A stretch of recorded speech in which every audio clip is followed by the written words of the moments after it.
Have you ever been in a room full of people and still felt completely alone? Not because no one was talking to you, not because you were ignored, but because something inside you just wasn't matching what was happening around you.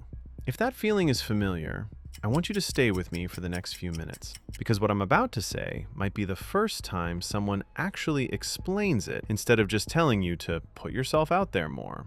There's a strange kind of loneliness that doesn't come from being alone. It comes from being surrounded by people and still feeling unseen. And often, it happens to the very people who seem like they have it all figured out. The ones who think deeply, who notice things others miss, who ask the questions no one else thinks to ask. It doesn't happen because something is wrong with them. It happens because of how their mind works. Think about a conversation you've had recently that felt empty. Not bad, not hostile, just surface level. Small talk about the weather, or what someone watched last night. And somewhere in the middle of it, your mind quietly drifted somewhere else, searching for something deeper that never came. That's one of the first signs. A mind that naturally looks for meaning struggles to survive on small talk alone. It's not that the small talk is beneath you, it's that your brain is wired to keep digging, to keep connecting ideas, even in moments when everyone else is content to stay on the surface. And that constant analyzing, it doesn't turn off. You replay conversations. You notice the pause before someone answered a question. You catch the small contradiction in what a person said an hour ago and what they're saying now. You see patterns in people, in relationships, in yourself, long before anyone else even realizes there's a pattern to see. That awareness can feel like a gift, but it can also feel incredibly isolating. Because when you try to explain what you're noticing, people look at you like you're overanalyzing something simple, so you learn to stop explaining. You keep the observation to yourself, and slowly, without meaning to, you start filtering what you share with people. Not because you don't trust them, but because part of you is protecting something, your ideas, your feelings, the version of yourself that's a little too easy to misunderstand.